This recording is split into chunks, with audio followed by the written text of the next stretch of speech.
Bismillahirrahmanirrahim. Assalamualaikum warahmatullahi wabarakatuh. Alhamdulillahirabbil alamin. Wa bihi nasta'inu ala umuri dunya waddin. Asyhadu an la ilaha illallah wahdahu la syarika lah. Asyhadu anna Muhammadan abduhu wa rasuluh. Allahumma salli wa sallim wa barik ala abdika wa rasulika Muhammad wa ala alihi wa sahbihi ajma'in, amma ba'd. Ma'asyiral muslimin rahimana wa rahimakumullah, jamaah salat maghrib yang dirahmati Allah Subhanahu wa taala, kaum muslimin dan muslimat, pendengar setia suara mujahidin, suara Barak Jaya dimanapun Anda berada, rahimani wa rahimakumullah. Seperti biasa pada malam Selasa kita akan bahas kitab Riyadhus Shalihin, tapi kali ini kita tidak akan membahas kitab Riyadhus Shalihin. Kita akan berikan kesempatan kepada jamaah untuk bertanya. Barangkali ada yang hal-hal yang perlu ditanyakan,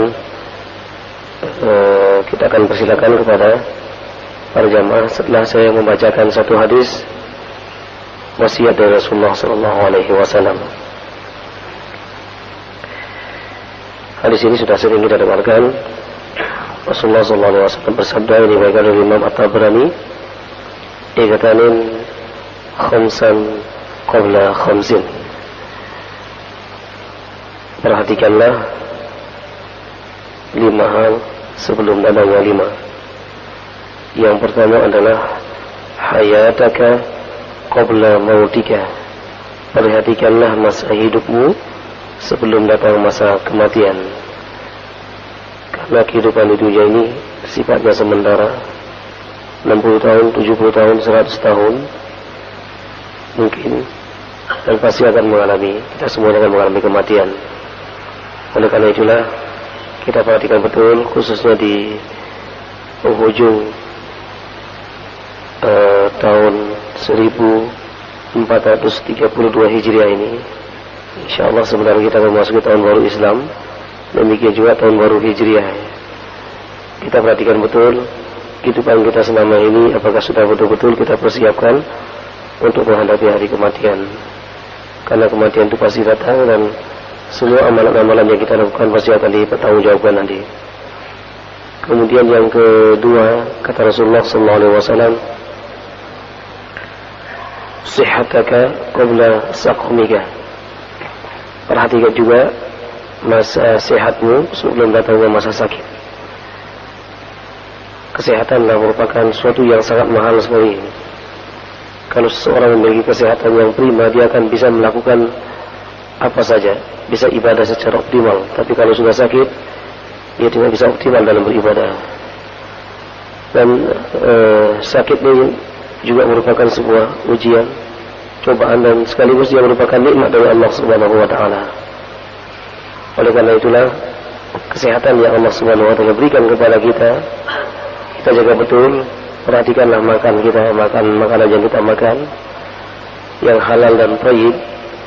Demikian juga kita perhatikan betul bahwa kita memiliki keterbatasan semua. Fa inna ala rabbika haq, Tuhanmu punya hak. Wa inna ala ahlika haq, keluargamu juga punya hak. Wa inna ala badanika haq, dan badanmu juga punya hak untuk beristirahat. Kemudian yang ketiga, syababaka qabla haramika. Perhatikanlah masa mudamu sebelum datangnya masa tua. Masa muda adalah masa yang sangat-sangat luar biasa bagi perjalanan hidup manusia ini. Kenangan-kenangan masa muda tidak akan pernah terulang kembali ini. Jadi masa-masa kita di SMP, SMA gitu, ini tidak akan pernah terulang lagi pada saat kita sudah masuki kuliah, pada saat kita sudah menikah dia. Oleh karena itu masa muda hendaklah betul-betul diisi dengan ketaatan-ketaatan. Kalau masa muda selalu dipenuhi dengan ketaatan-ketaatan, selalu melakukan kebajikan, selalu merespon perintah-perintah Allah Subhanahu wa taala, baik yang wajib maupun yang sunnah, insyaallah taala masa tuanya pun nanti akan mudah melakukan ibadah-ibadah itu. Contohnya misalnya membiasakan diri bangun di malam hari untuk melaksanakan sholat tahajud, sekalipun kita laksanakan hanya 2 rakaat itu. Tapi kita bangun di malam hari, kita biasakan sepekan mungkin 3 kali, kalau bisa setiap hari. Kita berusaha untuk bangun sebelum subuh, sebelum azan subuh dikumandangkan, agar kita betul-betul memiliki kelebihan dibandingkan dengan yang lain. Masa muda haruslah masa yang sangat diperhatikan di dalam Islam ini, sehingga Allah Subhanahu wa taala menggambarkan bagaimana Ashabul Kahfi itulah mereka para pemuda-pemuda. Innahum fityatun amanu bi rabbihim wa zidnahum huda. Mereka adalah para pemuda-pemuda yang memiliki keimanan, dan kami akan menambah keimanan itu kepada mereka. Ikhwatal iman rahimani wa rahmatullah. Kemudian yang keempat, Ardinaka qabla faqrika. Jagalah masa kayamu sebelum datang masa kefakiran. Setiap manusia mesti akan mengalami, ada yang namanya kaya, ada yang namanya miskin, ada yang namanya fakir. Oleh karena itulah ketika diberikan harta oleh Allah Subhanahu wa taala, kita siapkan untuk menabung untuk akhirat. Masalul ladzina yunfiquna amwalahum fi sabilillahi kamathali habbatin anbatat sab'a sanabila fi kulli sunbulatin mi'atu habbah wallahu yudha'ifu liman yasha' wallahu wasi'un alim. 261 surah Al-Baqarah. Perumpamaan orang-orang yang menginfakkan hartanya seperti orang yang menanam 1 biji, kemudian dari biji itu akan tumbuh 7 tangkai, dan 7 tangkai ini masing-masing akan keluar 100 menjadi 700 kali lipat apabila seseorang menginfakkan hartanya di jalan Allah Subhanahu wa taala. Ada lembaga-lembaga pendidikan, ada anak-anak yatim, anak-anak yang kurang mampu, demikian juga pembangunan sarana ibadah, sarana pendidikan Islam, sarana rumah sakit, demikian juga keperluan-keperluan dakwah. Sangat banyak sekali lahan-lahan kita untuk menginfakkan harta-harta kita. Karena sesungguhnya harta yang kita infakkan itulah harta yang kekal yang kita miliki. Sementara harta yang ada pada diri kita sekarang ini bisa jadi akan hilang. Artinya mungkin hilang, mungkin dicuri orang, atau mungkin hilang pada saat-saat kita pergunakan kepada sesuatu yang tidak bermanfaat. Oleh karena itulah Rasulullah berpesan, peliharalah masa kayamu sebelum datang masa kefakiran. Yang terakhir adalah Urasaka qabla faragika qabla suglika. Perhatikanlah masa luangmu sebelum datang masa sempit. Masa luang di dunia ini sangat banyak sekali. Kita diberikan waktu 24 jam oleh Allah Subhanahu wa taala. Berapa jam kita pergunakan untuk ibadah? Berapa jam kita pergunakan untuk menuntut ilmu atau membaca? Berapa jam kita pergunakan untuk bekerja? Berapa jam kita pergunakan untuk istirahat? Berapa jam kita pergunakan untuk bersenda gurau, bermain-main? Haruslah betul-betul kita melebihkan waktu-waktu kita adalah untuk kepentingan ibadah. Apapun yang kita lakukan, kita niatkan untuk ibadah. Ibadah itu dalam artian ibadah yang ghairu mahdhah sangat luas sekali. Kalau ibadah yang mahdhah, ibadah yang khusus sudah diatur dalam agama ini. Salat, puasa, zakat, haji ini sudah semuanya ada aturannya. Tapi ibadah yang ghairu mahdhah sangat luas sekali. Kita mencari nafkah dengan tujuan untuk menafkahi anak dan istri kita, dan dengan tujuan untuk supaya kita kuat untuk beribadah, maka ini akan bernilai ibadah. Saya mencari harta dalam rangka untuk saya infakkan di jalan Allah, ini adalah nilainya ibadah. Kita berjalan ke tempat kerja kita karena Allah Subhanahu wa taala, maka ini akan bernilai ibadah bagi kita semuanya. Oleh karena itu, gunakanlah waktu-waktu kosong selama kita hidup di dunia ini adalah untuk thalabul ilmi, untuk menuntut ilmu yang bermanfaat. Kita menghadiri kajian-kajian seperti sekarang ini di masjid, demikian juga mungkin kita dengarkan di televisi, kita lihat televisi, kemudian di radio, yang mana akan memberikan manfaat bagi kita dari sisi ruhiyah, karena badan kita perlu makan, ruhiyah kita juga perlu makanan. Kalau jasa kita perlu makanan-makanan yang dapat kita nikmati, itu akan menjadi kepuasan tersendiri bagi kita dalam kesehatan kita. Demikian juga ruhiyah kita perlu juga ada makanan-makanan. Makanan-makanan di sini diantaranya adalah dalam firman Allah, "Ala bidzikrillah tatma'innul qulub." maka dengan mengingat Allah maka kalian akan menjadi tenang. Tapi ikhwatal iman, mungkin ini sebagai mukadimah, barangkali ada yang ingin bertanya, tafadhol silakan. Pertanyaannya, ada orang yang sholat selalu pada rakaat pertama itu dengan membaca Qul huwallahu ahad ya. Kalau yang ada sahabat Nabi pada rakaat kedua pasti Qul huwallahu ahad ya. Jadi Nabi selalu mendahulukan ayat yang lain kemudian baru Qul huwallahu ahad. Jadi apakah boleh Qul huwallahu ahad dulu baru yang lain? Boleh Qul huwallahu ahad kemudian Qul a'udzu falaq atau Qul a'udzu binnas berdasarkan urutan-urutannya. Boleh, tafadhol silakan. Jadi asalkan tidak Qul huwallahu ahad kemudian surah Al-Baqarah panjang dia. Jadi ketika sholat pada rakaat pertama itu panjang, kedua lebih pendek. Kedua pertama panjang, kedua lebih pendek gitu ya. Jadi tidak pertama pendek, kemudian yang keduanya panjang gitu ya. Demikian juga pada saat ruku pada rakaat pertama itu lebih panjang ya. Sekalipun membaca tasbihnya 3 kali. Jadi itu alat akal 1 kali, 2 kali, 3 kali.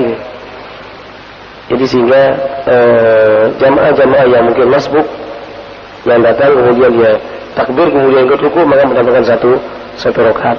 Demikian juga pada rakaat yang paling terakhir, dengan harapan bagi mereka yang datang terakhir masih menemukan jamaah dapat satu rakaat ya. Jadi syarat Rasulullah SAW selalu membaca surah yang pertama pada rakaat pertama itu lebih panjang daripada surah yang kedua ya. Jadi kalau Qul huwallahu ahad setelah itu Qul a'udzu falaq, Qul a'udzu binnas tafadhol. Tapi Qul huwallahu ahad kemudian setelah itu surah-surah yang panjang tidak ya. Jadi pada rakaat kedua la ba'sa bi pada rakaat yang kedua. Baik. Kemudian yang kedua tentang berapa sih batasan ayat yang dibaca dalam sholat ya. Ya kalau ayatnya panjang, satu ayat juga bisa. Misalnya contohnya surah Al-Baqarah itu ada 1 halaman, itu 1 ayat. Ya ayyuhalladzina amanu idza tadayantum bidainin ila akhir ayat. Ayat-ayat tentang dain, tentang hutang, ini sangat panjang sekali. Para ulama menyarankan alal aqal salah ayat, paling sedikit 3 ayat. Surah Al-Asr berapa ayat? 3 ayat. Al-Kautsar 3 ayat. Jadi alal aqal paling sedikit surah-surah yang pendeknya 3 ayat. Tapi kalau dalam Al-Quranul Karim melihat panjangnya ayat itu, kalau dia panjang bisa 1, bisa 2, bisa 3.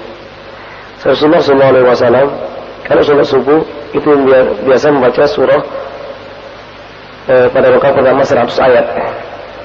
100 ayat. 100 ayat berarti sampai kisah tentang Al-Baqarah ya. Rasulullah SAW berarti membaca dari alif lam mim sampai ayat aw kullama ahadu adan nabadahu fariqun minhum bal aktsaruhum la yu'minun. Rasulullah pun pernah membaca pada saat sholat Isya surah Al-A'raf. Surah Al-A'raf itu berapa ayat? Berapa? 206 ayat ya. 206 ayat. Rasulullah pernah membaca surah Al-A'raf 206 ayat. Jadi kalau Isya kadang-kadang juga beliau membaca Sabihis, Wasama'i wa Tariq atau surah-surah yang lain. Terkadang juga membaca surah yang pendek. Jadi variatif, tidak melulu itu aja ya. Subuh khususnya adalah panjang-panjang bacanya, sehingga para sahabat mengatakan ketika kami pergi ke masjid kami tidak saling mengenal satu dengan yang lain. Ketika kami selesai melaksanakan sholat baru kita saling mengenal lantaran panjangnya bacaannya Rasulullah Sallallahu Alaihi Wasallam. Baik. Iya, ayat kursi kan sudah cukup. Ayat kursi sudah cukup ya. Jadi min a'zamil ayat. Jadi seagung-agungnya ayat dalam Al-Quran ayat kursi. Sehingga pada saat malam lebaran ada seorang sahabat Abu Hurairah disuruh menjaga zakat. Pada saat itu ada yang mencuri zakat. mau mencuri. Kemudian ditangkap. Dia bilang, saya akan kenapa kamu curi? Tidak, besok saya tidak akan datang lagi. Diberitahukan Rasulullah, ya Rasulullah, tadi malam ada yang nyuri.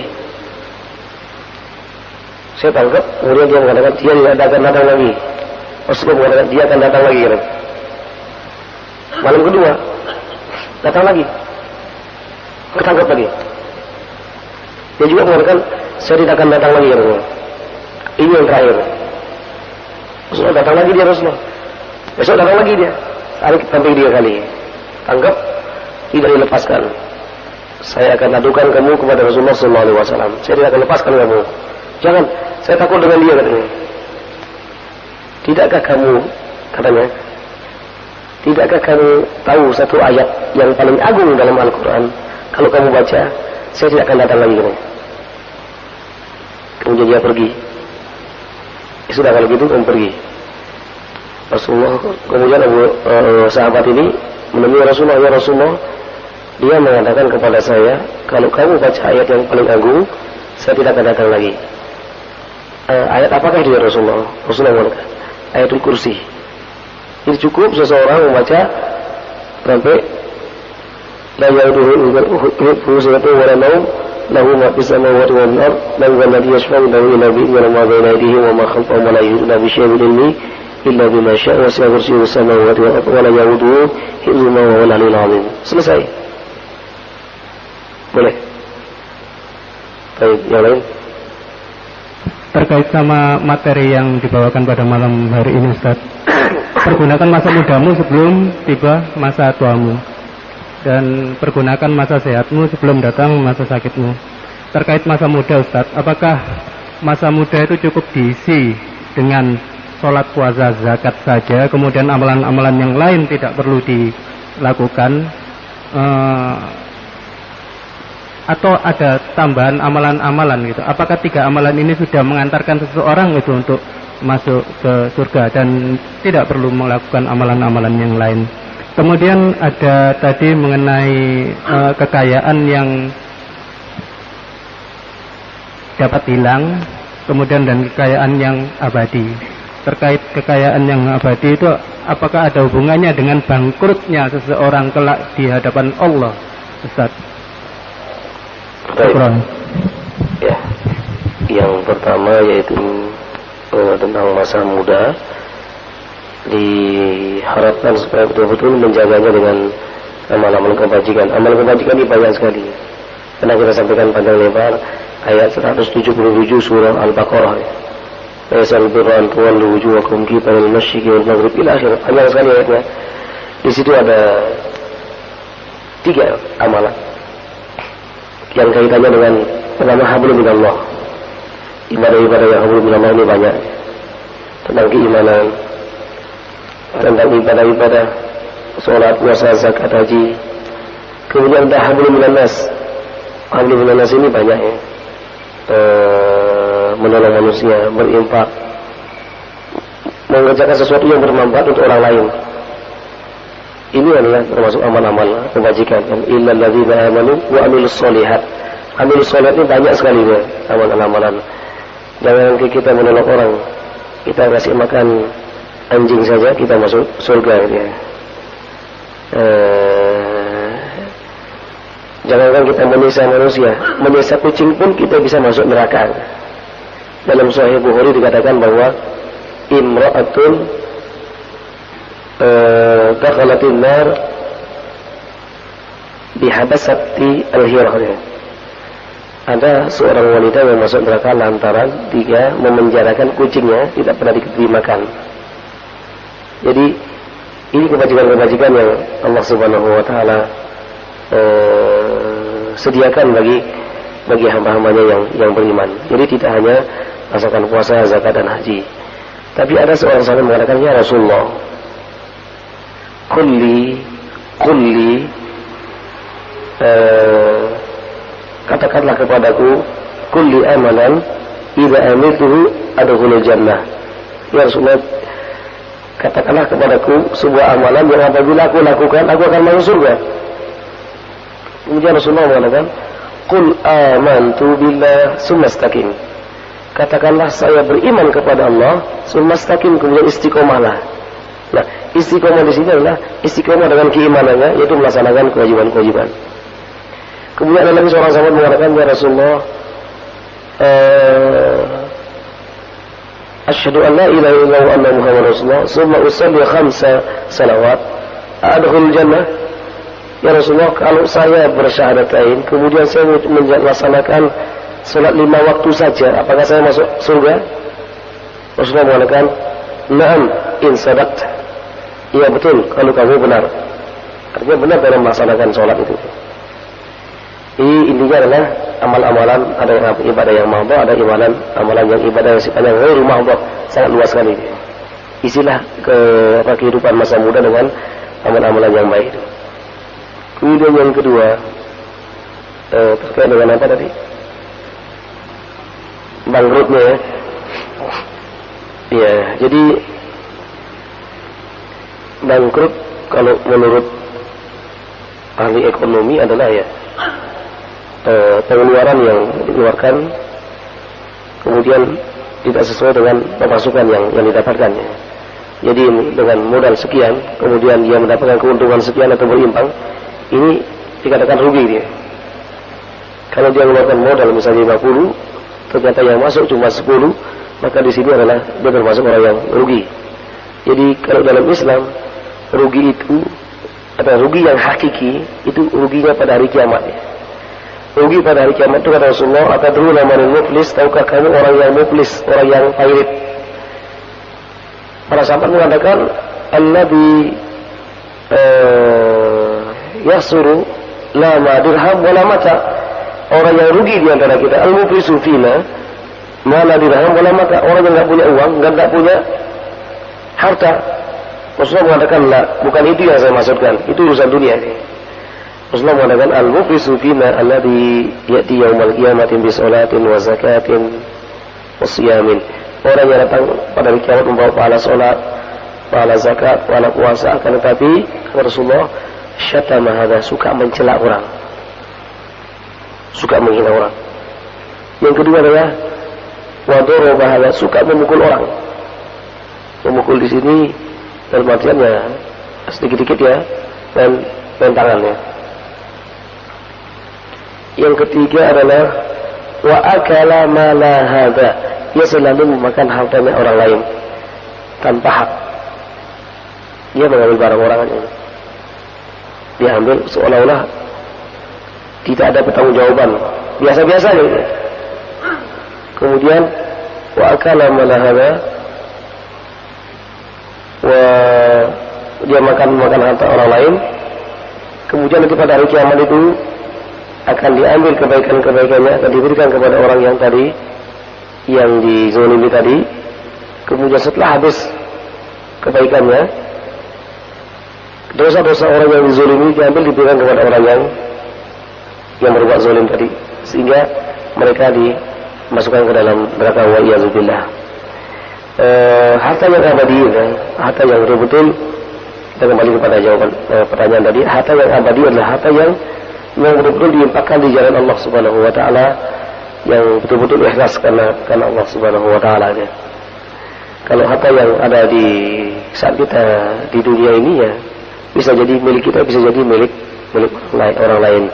Allah Subhanahu wa taala sudah tahu caranya bagaimana harta yang 2,5% itu harus dikeluarkan. Cara yang paling kasar adalah akan terjadi perampokan, pencurian gitu. Itu cara yang paling kasar. Ada juga cara-cara yang lain, ada mungkin ada orang sakit, dia harus berobat, mungkin keluarganya sakit, dia akan mengeluarkan harta. Kita selalu introspeksi diri kita dalam waktu 1 bulan ini, mana yang lebih banyak, infak saya atau yang lain-lain. Jadi kita selalu mengkalkulasi dalam sebulan, oh ya hari 1 bulan ini saya berinfak sekian. Berapa saya persembahkan untuk Allah Subhanahu wa taala? Berapa saya infakkan untuk keluarga saya? Jadi infak ini haruslah selalu kita tanamkan. Kita perhatikan ketika kita jalan-jalan, kita bukan orang yang punya tangan. Karena Allah mengatakan lis-sa'ili wal mahrum. Hartamu itu ada bagi orang-orang yang meminta dan mahrum. Mahrum itu orang yang tidak mau minta. Orang-orang yang tidak punya tangan, tidak punya kaki, ini patut mendapatkan belas kasihan dari kita. Kita memiliki harta, sekalipun itu mungkin tidak besar jumlahnya, tetapi kita membiasakan setiap hari kalau kita bisa berimpak 1.000, 2.000, yang bisa ya 10.000 setiap hari. Dan insya Allah Taala Allah akan memberikan harta lebih banyak lagi daripada kita. Tapi jangan sampai kita berimpak untuk mengharap wala tamnun tastakthir. Sudahlah kita berimpak, Allah akan mudahkan semua urusan-urusan kita akan mudah. Ini sudah dibuktikan oleh sahabat-sahabat Rasulullah sallallahu alaihi wasallam. Rasulullah sallallahu alaihi wasallam juga adalah orang yang gemar berimpak. Sehingga dalam kehidupannya selalu Allah Subhanahu wa taala cukupi, sekalipun itu kehidupannya sederhana. Intinya Rasulullah sallallahu alaihi wasallam tiap hari masih ada makanan di rumahnya, tetapi bukan untuk dirinya. Dia selalu infakkan untuk orang lain. Dapat diimpakkan. Baik, mungkin itu ya. Iya. Apakah boleh perempuan mendatangi sholat Jumat ya? Dan apakah kalau dia sholat Jumat, apakah perlu menambah lagi nanti dengan sholat zuhur atau menambah 2 rakaat? Sholat Jumat memang diwajibkan bagi kaum muslimin yang baligh ya, kaum muslimin yang baligh yang muqim dan laki-laki ya. Jadi dan juga tidak ada halangan bagi para wanita-wanita untuk ikut melaksanakan sholat Jumat. Karena Rasulullah dalam sabdanya mengatakan, la tamna'u ima Allahi masajidakum, dalam Sahih Bukhari. Janganlah kalian melarang hamba-hamba Allah yang wanita ini yang pergi ke masjid untuk melaksanakan sholat berjamaah. Di antaranya adalah sholat Jumat. Nah, kalau mereka sudah melaksanakan sholat Jumat di masjid bersama-sama dengan dengan jamaah yang lain, dia tidak perlu lagi melaksanakan sholat zuhur atau menambah. Jadi kalau dia tidak melaksanakan sholat Jumat, tetap melaksanakan sholat zuhur. Nah, kapan dilaksanakan sholat zuhur? Apakah menunggu selesai Jumat, atau pada saat selesai azan dikumandangkan kemudian dia sholat zuhur? Bagi wanita, kapan saja dilaksanakan. Lebih baik pada saat dia melakukan azan, kemudian setelah itu dia sholat zuhur langsung, tidak menunggu orang yang pulang dari masjid. Saya menunggu suami saya pulang dari masjid, kalau nggak pulang-pulang, jalan-jalan dulu deh. Kemana dia baru sore baru pulang deh. Jadi bagi wanita sekali lagi ada kebebasan, boleh dia melaksanakan sholat zuhur, boleh dia melaksanakan sholat Jumat. Kalau dia melaksanakan sholat Jumat, tidak perlu lagi sholat zuhur. Sama dengan orang yang musafir. Kan yang kewajiban sholat Jumat kan orang yang mukim. Kalau musafir, ya kalau dia ikut berjamaah dengan di masjid yang pada saat itu ada sholat Jumat, dia tidak perlu lagi sholat zuhur. Tetapi kalau dia tidak sholat Jumat, maka dia sholat zuhur. Baik. Silakan Pak Mahmud.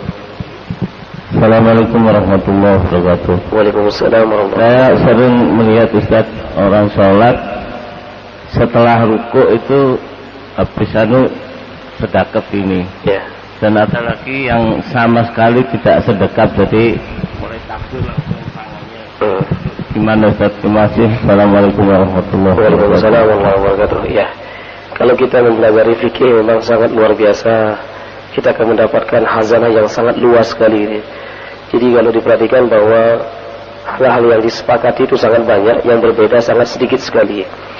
Kajian tentang fikih ikhtilaf yang paling bagus adalah dalam kitabnya Ibnu Rushd, Bidayatul Mujtahid wa Nihayatul Muqtasid. Ini fikih muqaran bainal mazhabil arba'ah, fikih perbandingan dalam mazhab yang 4, sangat luar biasa bagusnya dia. Nah, di antaranya di situ adalah diterangkan tentang setelah takbir atau memulai sholat itu, apakah memulainya dengan begini atau dengan begini. Kemudian setelah i'tidalnya, sami Allahul man hamidah, apakah tangan kita begini, apakah begini. Nah, perbedaan ini bermula dari apakah ketika kita melaksanakan ibadah sholat kita begini begini berdiri tidak bersedekap. Ini ada yang mengatakan bahwa ketika memulai sholat begini. Kemudian ada yang mengatakan ketika memulai sholat ya begini, berdiri betul.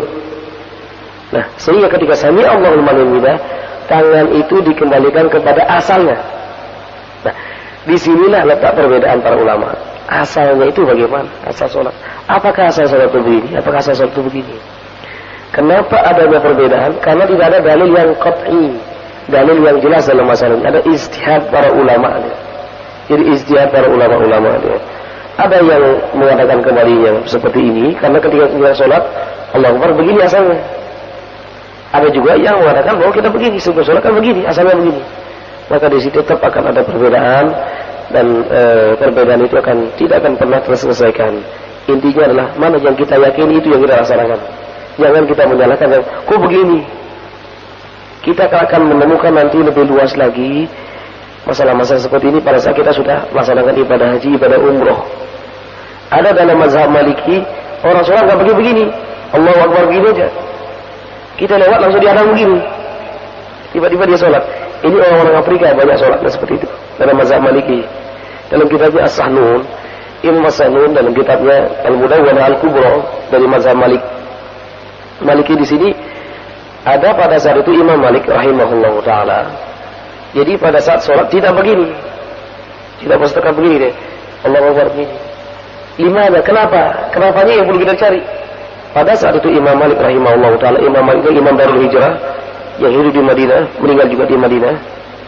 Imam yang sangat luar biasa. Kata murid-muridnya Imam Syafi'i mengatakan, kalau Imam Malik itu ngajar, kami ini nggak berani menggerakkan tangan.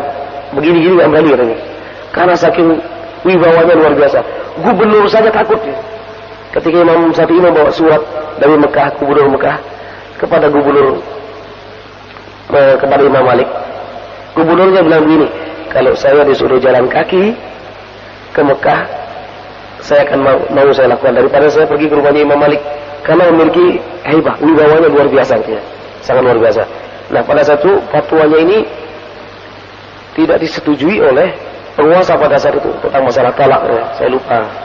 Intinya adalah pada saat itu Imam Malik tetap mempertahankan pendapatnya karena memang itu adalah benar. Ternyata ini meresahkan masyarakat. Jadi penguasa mengambil tindakan. Ini Imam Malik ini ditelanjangi bajunya, kemudian dicambuk, dikeliringkan. Jadi begitu. Jadi imam-imam dulu jadi luar biasa, perjuangannya luar biasa. Mereka dikeliringkan kemudian dicambuk. Itu imam. Yang melakukan siapa? Gubernurnya. Cambukin. Nah, sehingga Imam Malik menderita penyakit salasul baul dan tidak bisa mengangkat tangannya. Sehingga kalau sholat begini. Nah, di dalam kitab itu belum sempurna dia. Kalau kita kaji lagi dalam kitab itu beberapa jilid berikutnya itu dijelaskan bahwa kenapa Imam Malik sholatnya seperti itu, ya stersil begini. Karena memang pada saat itu beliau ini dalam keadaan sakit. Nah, sehingga pengikut mazhab inilah yang kemudian begini gitu ya. Nah, jadi kalau kita mempelajari fikih sangat luar biasa gitu ya. Jadi kita akan menemukan sesungguhnya perbedaan-perbedaan dalam sholat. Ketika sholat ada yang mendahulukan tangannya dulu ketika sujud, ada yang kakinya dulu. Kenapa ada seperti itu? Memang sahabat melihat Rasulullah ketika itu mendahulukan tangannya pernah, mendahulukan kakinya juga pernah. Ya. Jadi luas. Ada yang pada saat itu Rasulullah melihat Rasulullah sholat ketika mau bangkit dari duduk, Rasulullah duduk dulu. Ada juga dia langsung. Kapan dia duduk? Pada saat dia sudah mendekati tua gitu ya. Duduk dulu kemudian dia bangkit. Kemudian ketika sholat apakah langsung bangkit? Apakah boleh? Boleh gitu ya. Ini masalah fikih, masalah ibadah sangat luas sekali. Yang nggak boleh berbeda adalah masalah tauhid. Gitu. Allah itu ahad, tidak ada lagi perbedaan. Bukan trinitas, bukan trimurti gitu ya. Jadi Allah itu ahad. Masalah fikih, masalah sangat luas sekali. Ada yang sholat gerak-gerakan tangan. Kita sholat. Jadi asalkan begini, pikir apa? Orang itu apa ya teringat. Rasulullah menggerakkan tangan, kadang berhenti, kadang menggerakkan lagi. Dia berhenti pada saat tahiyat. Dia terus begini, kadang begini ya. Wah, ini bahaya ya.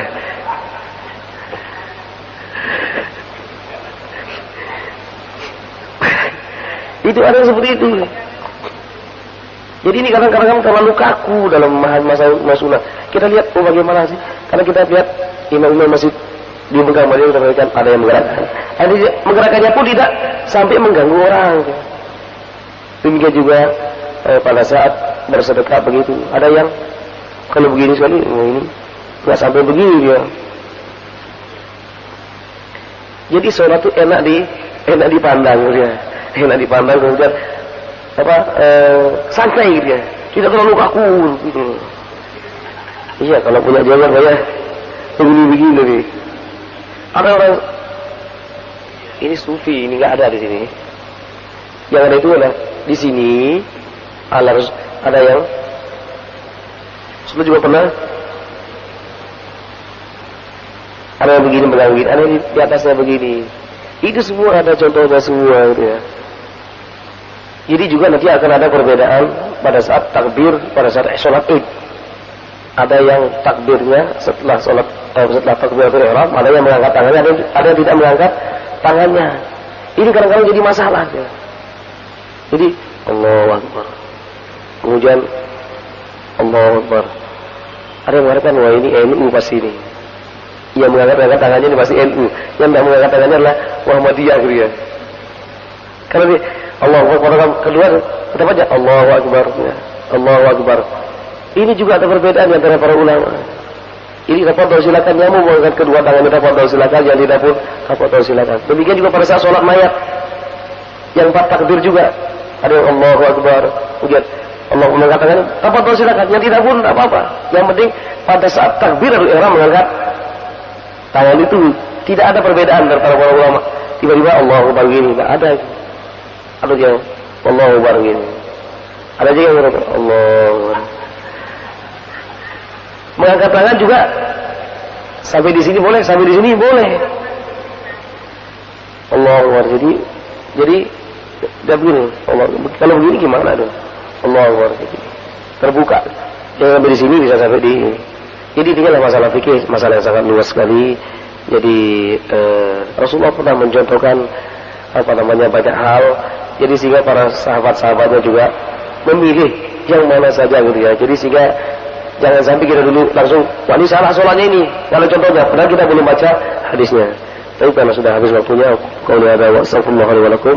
Subhanakallahumma wa bihamdika asyhadu an la ilaha illa anta astaghfiruka wa atubu ilaik. Wa sallallahu ala nabiyyina Muhammadin wa ala alihi wa sahbihi ajma'in.